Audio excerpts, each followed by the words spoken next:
Tim Liputan Kompas TV, Bandung Barat, Jawa Barat. Kepala Staf TNI Angkatan Laut Laksamana Muhammad Ali membenarkan ada 23 anggota marinir yang tertimbun pada peristiwa longsor di Kabupaten Bandung Barat. Berikut pernyataan lengkapnya.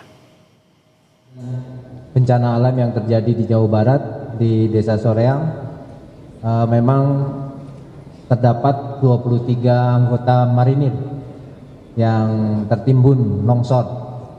Masih diadakan upaya pencarian terus sampai sekarang. Alat berat memang belum bisa masuk karena kondisi cuaca dan jalan yang kecil, tapi ini kita akan terus melaksanakan pencarian dengan teknologi, dengan drone dan menggunakan thermal dan juga dengan anjing pelacak.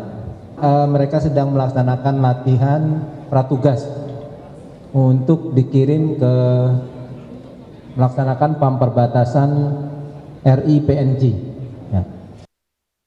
Informasi terkini kita akan tanyakan langsung kepada jurnalis Kompas TV Mita Handayani dan juru kamera Andri Iskandar di Kabupaten Bandung Barat. Selamat sore, Mita. Apa perkembangan terbaru pencarian korban di hari ketiga ini?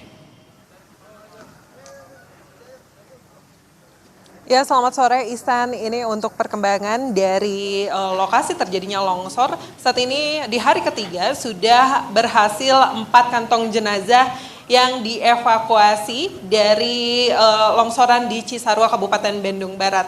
Artinya sampai dengan hari ini sudah ada 29 kantong jenazah yang dikirim ke DVI, dan untuk 4 korban atau 4 kantong jenazah yang tadi ditemukan dari mulai pukul 10 sampai dengan pukul 12 ini sedang dalam identifikasi dari DVI, seperti itu Ihsan. Dan Ihsan, ini untuk proses pencarian sendiri tadi dimulai pukul 8 pagi, lalu terhenti di pukul 10 karena terjadinya hujan, dan kembali dilakukan proses evakuasi pada pukul 11 sampai dengan pukul 12. Nah, dari pukul 11 sampai dengan pukul 12 ini, tadi yang pertama pencarian menghasilkan 1 kantong jenazah, dan sisanya dari pukul 11 sampai dengan pukul 12 itu akhirnya terdapat 3 kantong jenazah lainnya yang berhasil dievakuasi. Untuk cuaca sendiri adalah menjadi salah satu faktor yang menjadi hal yang mempersulit dari proses evakuasi. Karena dari tadi pagi, dari pukul 6 pagi sampai dengan pukul setengah 7, itu sempat terjadi hujan yang cukup deras dan mengakibatkan kabut yang cukup tebal seperti itu. Lalu saat ini, ketika siang hari, ketika dimulai pencarian setelah istirahat dari pukul 12 sampai dengan pukul 1, ini untuk cuaca sampai dengan saat ini cukup lumayan cerah. Jadi diharapkan memang untuk cuaca ini dapat terus cerah sampai dengan pukul 5 sore karena proses dari pencarian korban sendiri ini dijadwalkan sampai dengan pukul 5 sore. Diharapkan dengan cuaca yang baik ini korban selanjutnya ini dapat ditemukan, mengingat saat ini ada sekitar 76 korban yang masih dinyatakan hilang. Dan informasi yang kami dapatkan dari petugas untuk 76 korban yang hilang ini belum dapat dipastikan apakah 76 korban ini adalah semuanya tertimbun di dalam longsoran atau memang ada beberapa warga yang dinyatakan hilang namun tidak menginformasikan kepada petugas desa di sini, sehingga masih tercatat ada 76 yang masih dinyatakan hilang. Seperti itu, Ihsan. Pencarian masih terus dilakukan. Terima kasih Mita Handayani dan juru kamera Andri Iskandar melaporkan langsung dari Kabupaten Bandung Barat, Jawa Barat. Terima kasih kawan-kawan. Saudara, banjir di Karawang, Jawa Barat terus meluas. Hingga saat ini ada 60 desa yang terendam yang tersebar di 21 kecamatan. Selengkapnya, usai jeda.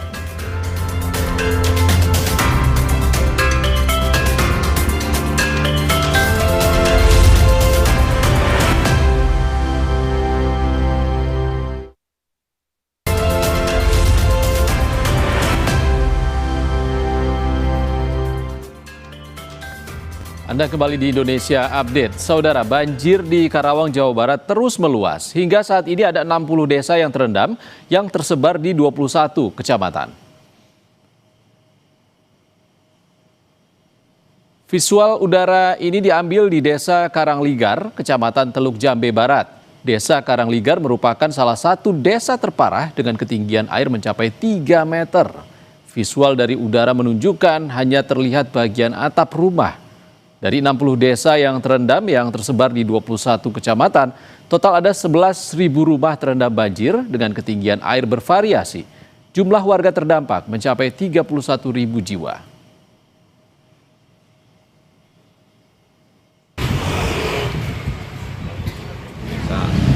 Yang terdiri dari yang terdampak ini kurang lebih 11.059 orang. Kakak terdampak 11.000-an dan jiwa 31.894. Balita ada 969, bayi ada 111, lansia ada 569, total pengungsi ada 1.214 yang tersebar. Sementara itu banjir di 3 kecamatan di wilayah Pantura, Subang mulai surut. Meski demikian ratusan rumah di wilayah Ciasem Tengah masih tergenang hingga ketinggian 30 cm. Dari pantauan udara tampak banjir masih menggenangi perumahan Grand Texpia, wilayah Ciasem, Kabupaten Subang. Meski demikian, sebagian warga sudah terlihat membersihkan rumah mereka. Sementara itu, sebagian korban banjir masih memilih mengungsi. Data BPBD Subang mencatat kondisi banjir di wilayah Pantura, Subang bervariatif. Selain merendam permukiman, banjir juga menggenangi area persawahan milik warga.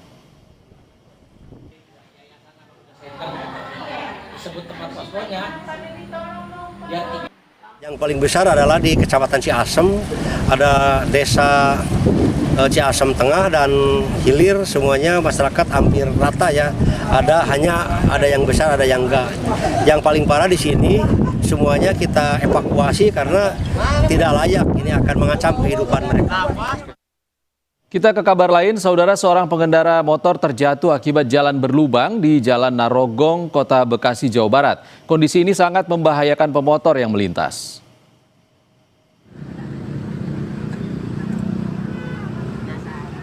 Seorang pengendara motor mengalami kecelakaan tunggal di Jalan Narogong, Kota Bekasi, Jawa Barat. Korban terpental setelah menghantam jalan berlubang. Di Jalan Narogong terlihat ada sejumlah titik jalan rusak yang membahayakan pengendara, khususnya pengendara sepeda motor. Warga bilang meski telah diperbaiki, jalan kembali rusak karena hujan deras yang terus turun di wilayah Bekasi.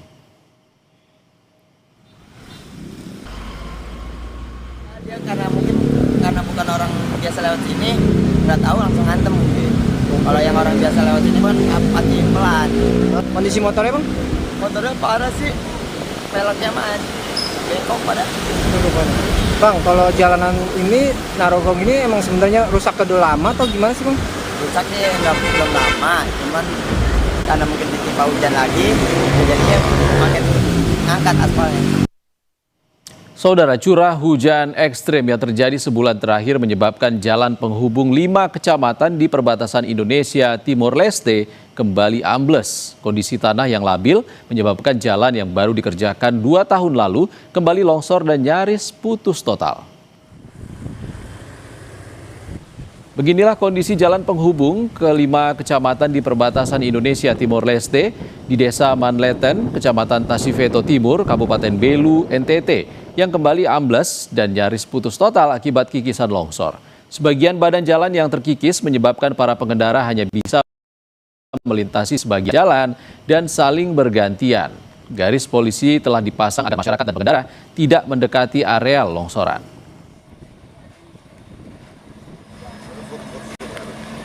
Kakak, kalau ini jalan putus, kakak mereka ke pasar susah tidak? Susah ya. Ini jalan kalau sampai dia putus, kita harus lihat mana ini? Ini jalan satu saja ini bagaimana? Tidak bisa, berarti macet sudah ya. Kondisi ini sudah berapa lama Om? Ini kalau yang sekarang ini baru dalam bulan ini. Karena dia kalau hujan dia gampang sekali. Rasanya gampang terbentuk. Kita ke sorotan lain, 2 bulan jelang Lebaran, pembangunan ruas tol fungsional Yogyakarta-Solo terus dipercepat. PT Jasa Marga memastikan jalur fungsional baru siap digunakan saat puncak arus mudik Maret 2026 mendatang. Salah satu jalur fungsional yang akan dibuka adalah ruas tol Prambanan hingga Purwomartani sepanjang 20 km. Direktur Utama PT Jasa Marga Rifan Ahmad Purwantono menyampaikan kondisi fisik jalan termasuk marka dan struktur sudah hampir rampung. Progres pekerjaan di seluruh ruas diklaim telah mencapai 95%. Sebagian titik yang belum siap hanya menyisakan tahap penyempurnaan konstruksi. Ruas ini ditargetkan siap digunakan saat puncak arus mudik Lebaran. Di Lebaran kali ini mempersiapkan kembali lagi fungsional yang berbeda dengan Lebaran tahun lalu. Jadi pada saat mudik dan arus balik Lebaran, kali ini dibuka Prambanan ke Purwomartani. Ini adalah satu ruas baru ya, satu seksi baru yang panjangnya sekitar 20 km. Dan diperkirakan mampu mengurai kepadatan dari Prambanan sampai dengan Kalasan. Dan rencana akan dioperasionalkan nanti pada saat Lebaran atau arus mudik ya, status sebagai ruas tol fungsional dan beberapa rekayasa juga dibutuhkan. Selain kesiapan infrastruktur, pengoperasian ruas fungsional juga melibatkan koordinasi dengan Korlantas Polri. Hal ini dilakukan untuk memastikan kelancaran arus kendaraan dan persiapan skema rekayasa lalu lintas jika diperlukan. Kali ini sudah kita pastikan sehingga skenario rekayasa lalu lintas juga nanti tentunya akan kita persiapkan. Terutama pada di ujung exit, termasuk juga apakah nanti kita prioritaskan keluar di Prambanan, termasuk juga kita persiapkan nanti keluar di Purwomartani. Jadi dari Korlantas dan jajaran termasuk Jawa Tengah dan DIY sudah siap. Nah, ketika nanti operasi ketupat fungsional daripada Prambanan ke Jogja sudah pasti kita akan buka. Terima kasih. Dengan kesiapan infrastruktur yang terus dimatangkan, ruas tol fungsional Yogyakarta Solo ini diharapkan dapat mempermudah perjalanan mudik saat Lebaran dan memberikan manfaat nyata bagi masyarakat. Medina Andas, Andini Anissa, Kompas TV, Yogyakarta. Tetaplah di Indonesia Update, saudara, kami segera kembali dengan kabar soal ex-Wamenaker Emmanuel Ebenezer alias Noel yang kembali menjalani sidang kasus pemerasan pengurusan sertifikasi K3 dengan agenda pemeriksaan saksi.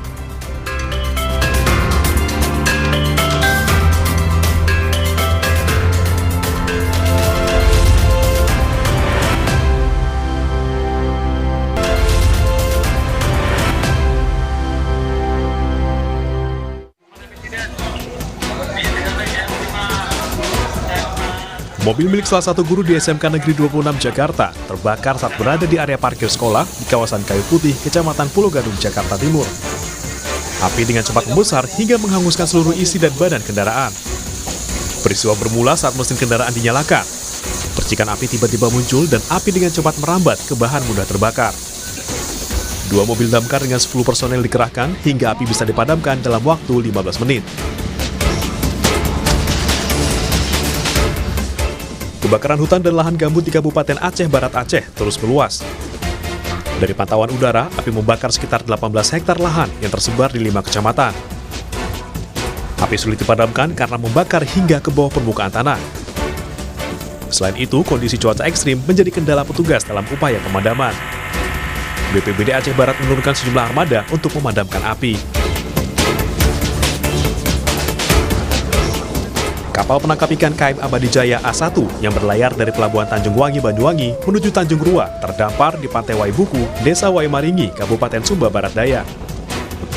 Kapal yang membawa 30 kru kapal termasuk nakoda sebelumnya diterpa angin kencang hingga badan kapal terbelah di bagian tengah.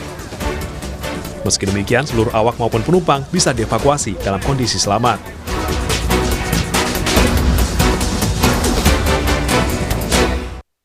Kita ke kabar lain, saudara. Ex-Wamenaker Emmanuel Ebenezer alias Noel kembali menjalani sidang kasus pemerasan pengurusan sertifikasi K3 dengan agenda pemeriksaan saksi. 5 saksi dihadirkan jaksa penuntut umum dalam sidang pada Senin pagi.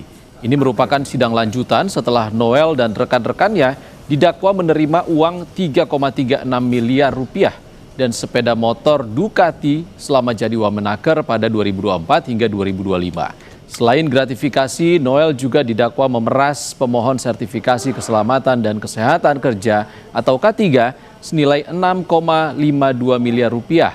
Usai sidang, Noel yakin kasus ini akan terungkap apakah ia terlibat atau tidak dalam kasus ini.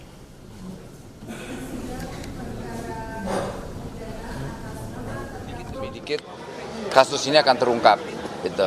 Apakah saya terlibat dalam proses K3 ini atau tidak. Tapi apapun kita serahkan ke hakim dan juga jaksa. Saya yakin independensi mereka, nurani mereka, dan integritas mereka, saya sangat yakin mereka memiliki standar itu. Kami tutup Indonesia Update kali ini, saudara, namun tetap saksikan program Kompas TV lainnya. Dan jangan lupa, 6 hari lagi mulai 1 Februari Kompas TV pindah channel. Satu langkah lebih dekat, satu langkah makin terpercaya. Dapatkan selalu berita dan informasi terbaru Kompas TV di televisi Anda di channel 11 pada perangkat TV digital atau set-top box. Saya Ihsan Sitorus pamit, sehat selalu. Sampai jumpa.